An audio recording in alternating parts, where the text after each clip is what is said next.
पारसनाथ जी के पास जा रही हूँ। डॉक्टर पारसनाथ के हमारे साथ जुड़े हुए हैं, मैं देख रही हूँ उन्हें स्क्रीन पर।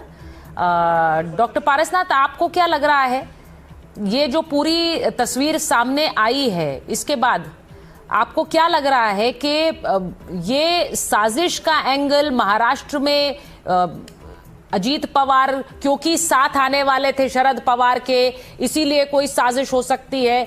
इस तरह की बहुत सारी कॉन्स्पिरेसी थ्योरीज अब फ्लोट होंगी।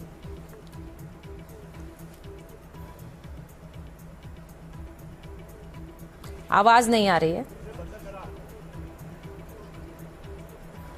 पारसनाथ जी की आवाज नहीं आ रही है। जितने फोन हम आए हैं उसमें 80% लोगों का कहना।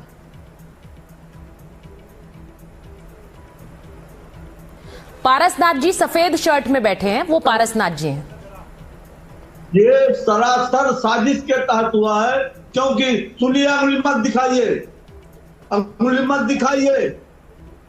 अभी कल ही न्यूज चल रही थी कि जो है दोनों एनसीपी का विलय हो रहा है, एनसीपी मिल रहे हैं और दोनों एक साथ आ रहे हैं और समझौता हो रहा है। और आज सुबह सुबह ऐसा हो रहा है, सुबह बारामती प्रचार में जाने के लिए।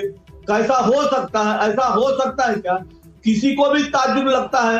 और दादा, हमारे दादा महाराष्ट्र के दादा थे। दादा महाराष्ट्र में बड़े भाई को कहा जाता है, संरक्षक को कहा जाता है। दादा के लिए पूरा महाराष्ट्र रो रहा है। दादा कभी जिंदगी में झूठ नहीं बोले। दादा कभी किसी को झूठा आश्वासन नहीं दिए। दादा बारामती के सरीका पूरे महाराष्ट्र को देखते रहे, दादा नौजवानों के लिए देखते रहे, और दादा के साथ ऐसा हुआ। हम तो महाराष्ट्र के ऊपर कौन सा दूसरी श्रेणी में दुर्भाग्य चल रहा है? जब प्रमोद महाजन उफान पे आए तो उनको गोली मारी गई।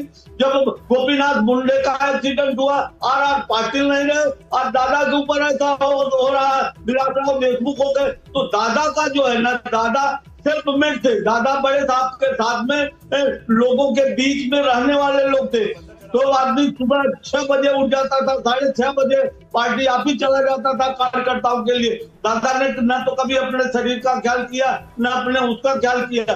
दादा का ये जो हादसा हुआ है, हम इसको बिल्कुल हादसा नहीं मानते, हम इसको एक साजिश के तहत हादसा मानते हैं। आप भी इसे साजिश मान रहे हैं? नहीं, ये बड़ी बात है।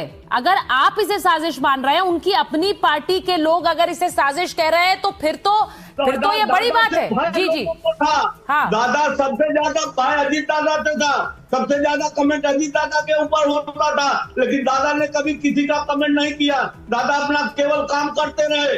दादा को क्या क्या लांछन नहीं लगाया गया, क्या क्या वो नहीं हो गया। आप देखिए, आप पूरा खंगाल करके देखिए, दादा ने भी किसी के ऊपर आरोप लगाया है क्या? दादा अपना काम करते रहे। 91 में जब से वो लोकसभा सदस्य। नहीं, तो साजिश, जब आप कह रहे हैं कि साजिश है, तो किस तरह की साजिश की बात कर रहे हैं आप? ये भी बताइए। आप कह रहे हैं साजिश है, किस तरह की साजिश? नहीं, किसकी हो सकती है तो जांच का विषय है ना। निष्पक्ष जांच होनी चाहिए। ये निष्पक्ष जांच होनी चाहिए। ये सब मैं नहीं अकेला, मैं नहीं पूछ रहा, पूरा महाराष्ट्र की जनता पूछ रही है, कि महाराष्ट्र के लोग पूछ रहे हैं। दादा ने, आप एकनाथ शिंदे का बयान देखिए, देवेंद्र का बयान, लोगों का बयान देखिए। दादा पक्ष के विपक्ष के सबके थे। आज दादा गिरा जा रही है कि दादा जो बोलते थे वो करते थे। दादा कैसा लोगों के लिए सक्रिय रहते थे। नहीं, आपने कहा पक्ष के विपक्ष के सबके थे, तो फिर साजिश कौन करेगा उनके खिलाफ? मैं ये पूछना चाह रही हूँ। नहीं, साजिश जिनको खतरा था, तो किसको खतरा था? लोग ये जानते थे केवल एक ही एनसीपी ऐसी पार्टी है, ये दोनों एक हो गए तो ये सबसे बड़ी पार्टी बन करके उभरेंगे। नहीं तो ज्योतिषियों का बयान गलत हो गया क्या? देखिए, आपका एक बयान हंगामा मचा सकता है, इसीलिए मैं आपसे कह रही हूँ किसको खतरा था उनसे? आप कह रहे हैं सबके थे, लेकिन उनसे खतरा भी था। खतरा रहेगा, किसको खतरा रहेगा? राजनीतिक लोगों को खतरा था। अब किसको? अरे भाई, राजू वाघमारे जी बताइए जरा इनके साथ। डॉक्टर पारसनाथ जी को आप सीधे बताइए, क्योंकि वो तो सवाल पूछ रहे हैं, आप उन्हें बताइए। वो तो कह रहे हैं साजिश है। जी, मैं डंके की चोट पर कह रहा हूं साजिश है। डंके की चोट पर क्यों मुख्यमंत्री का नाम आता था, अजीत दादा का क्यों लोगों को मारने लगता था? क्यों परोक्ष से एकदम बुराई करते थे लोग? क्यों कमेंट करते थे? दादा ने किसी के ऊपर उंगली उठाया क्या? चाहे पक्ष रहा हो चाहे विपक्ष रहा हो, दादा ने कभी किसी के ऊपर उंगली नहीं उठाया। आज महाराष्ट्र की जनता को देखिए, महाराष्ट्र की जनता कितना जन जन से दुखी है। बिल्कुल, मैं आपके साथ सहमत हूं। महाराष्ट्र के विकास के अंदर, उसकी उन्नति के अंदर दादा का जो योगदान, वो तो मीन्स उसके बारे में बात करना, ये नहीं, मैंने अपने आप को और मीन्स क्या बताऊं मैं आपको, इसके लिए मेरे पास शब्द अपूरे पड़ रहे हैं। दादा का सहयोग इस सरकार के अंदर, क्यों गए? सर एक बात समझिए मेरी बात को, मैं यहाँ पे हेलीकॉप्टर से जाते आपको समझने की कोशिश और प्रयास कर रहा हूँ।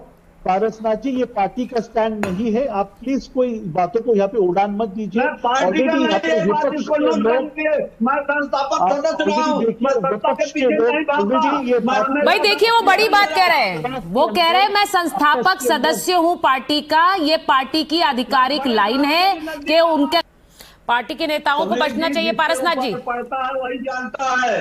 हाँ, आप बोलते हैं अजीत पवार के परिवार के लोग आज इस मानसिकता में है को क्या बात करें, पत्रकार से बात करें, टीवी से बात करें। मैं संस्थापक सदस्य हूं 99 से। पारसनाथ जी, आपके पास क्या सबूत है इस तरीके से नेशनल चैनल पर आकर, इतने बड़े चैनल पर आकर इस तरीके से बयान देना? आपने आपको शर्म आना चाहिए। देखिए ना, पार्टी तय करेगी ना, आपके लाइन का पार्टी का जिक्र